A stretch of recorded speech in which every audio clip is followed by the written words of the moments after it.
What's up, y'all, and welcome back to my channel. Today we're going to be doing a foundation wear test with the new Fenty Beauty Soft Lit Luminous Longwear foundation.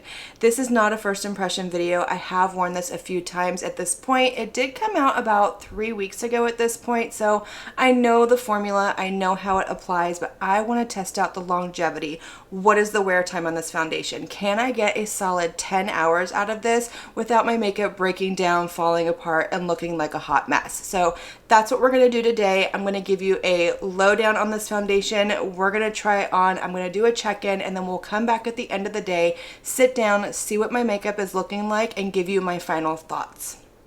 Alright, y'all, so this foundation does retail for $40. It is currently available on the Fenty Beauty website, Sephora, and Ulta. I will link all three down below in the description box, as well as everything else that I use in this video and is on my face. So if you're ever curious about anything, always check the description box. Now, according to the Fenty Beauty website, this is a luminous without looking greasy, benefit-packed hydrating foundation that's long wear and delivers a naturally radiant finish with a second skin feel. It comes in 50 different shades and it is suitable for all skin types.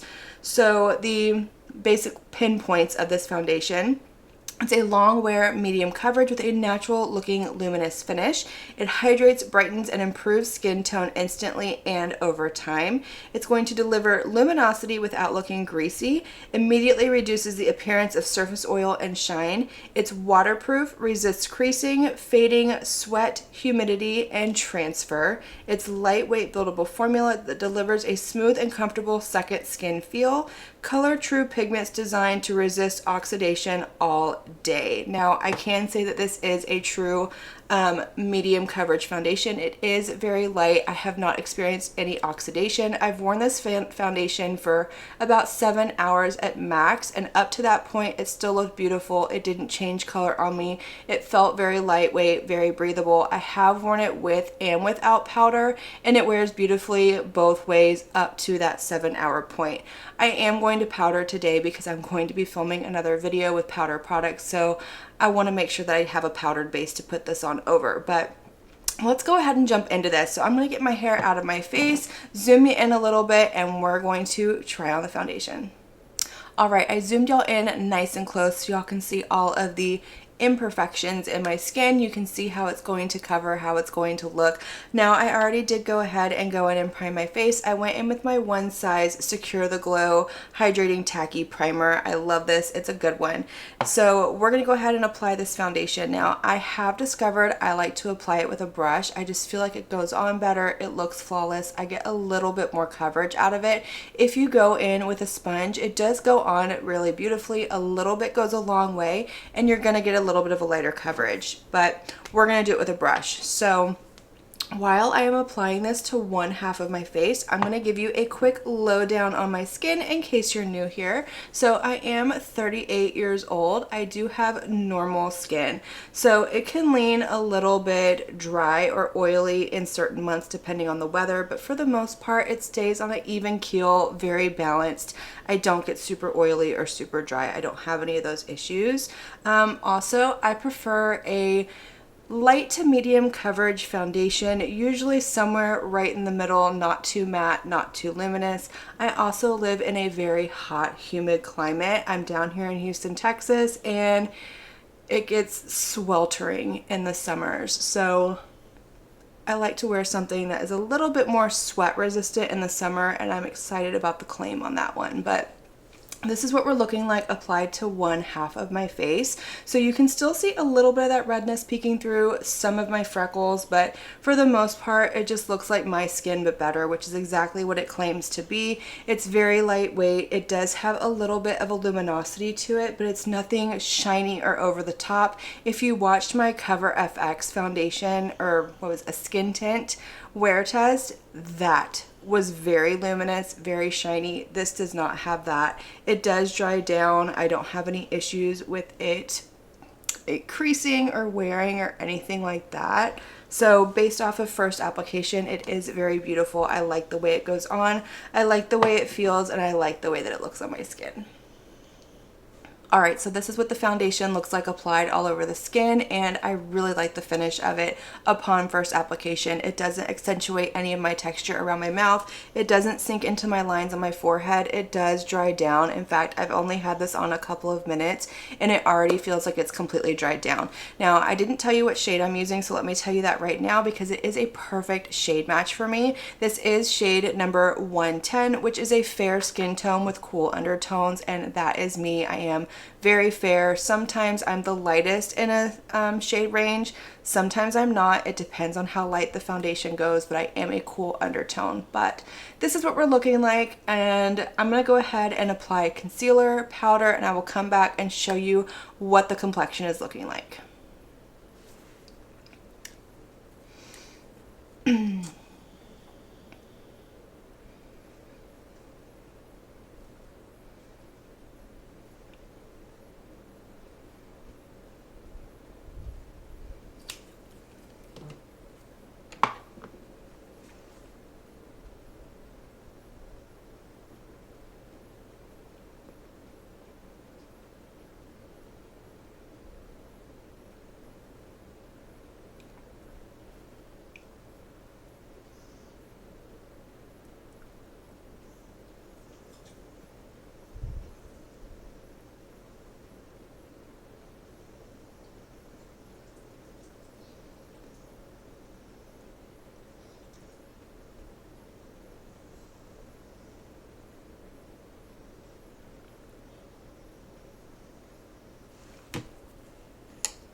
I know what I need to do. Alright y'all, so my complexion is complete with the exception of bronzer and blush. Like I said, I am filming another video. You will have already seen that go up by the time you see this, but it is the NARS Ultimate Laguna face palette that just came out. So next time you see me in my first check-in, I will have a complete look done, but this is what we're looking like with powder, concealer, brows, and a lip, and I love the way that this looks. I'm excited to see how it wears throughout the day. So I'm gonna go ahead and go throughout my day. I have a few things going on, and I will see y'all in just a little bit. All right, y'all, so it is a little after 2 o'clock in the afternoon. It's been just over 5 hours. I forgot to tell y'all what time I finished putting this on this morning, and it was right before 9 o'clock. I need to get better about that. Set a reminder, put a sticky note over there or something. But anyways, I wanted to show y'all what it's looking like at the 5-hour mark. I tried to get some natural lighting, but it is dark and gloomy and awful looking outside. It looks like we're gonna have more rain coming through. Per usual, we can't seem to get away from it, but this is what the skin is looking like. It looks absolutely beautiful. Nothing is settling, nothing is breaking apart. This is where my glasses sit. And honestly, I think the shadows are giving it a little bit more of like a broken up look than it actually is. But my forehead looks good. Everything looks really good so far. I'm not feeling dry. I'm not feeling oily. I'm not feeling cakey. I still feel very lightweight. So far, I'm really impressed. We're gonna give this another 5 hours and see what it looks like at the end of the day. All right, y'all, so we are back. It has been about 10 hours. It's a little after 7:30 in the evening. I was gonna go longer, but we've got some crazy storms rolling in. We've got some tornado warnings going on, things like that. So I wanted to go ahead and get this filmed so I could shut everything down, unplug it, and we can go take shelter if we need to. I don't think it's gonna get bad, but you never know. But anyways, this is what the complexion is looking like. I love it. It looks just like it did whenever I applied it, except for right here around my nose. You can see where my glasses were sitting, but that kind of is what it is. There's not really any foundations that hold up to it, but it didn't break down too bad. Sometimes it can break up a lot more than that, but other than that, it stayed really nice around my mouth, around my nose. It didn't accentuate the lines on my forehead. It didn't accentuate texture. It didn't break down. It didn't give me any extra oiliness or make me feel dry. It feels really good. It looks really good. I am so happy with this foundation. I think I have finally found the Fenty Beauty complexion product. Finally, after all this time, I found one that works for my skin, and I am so excited about it. But that is going to be it for this video. I want to hear from y'all. Did you pick up this foundation? Do you have a Fenty Beauty complexion product that you love that works for your skin? Let me know all of your thoughts down in the comment section. Let's light it up, have that conversation. And as usual, I want to thank you all so much for watching my video and spending your time with me. It does mean so, so much to me. And if you like this video, make sure you give it a big thumbs up before you leave. Don't forget to hit that subscribe button and click on that notification bell so that you can be notified of all my future posts here on my channel. I do post quite a few videos every week, most days, if not every single day, and I wouldn't want you to miss one. But until my next video, have a good one. Bye.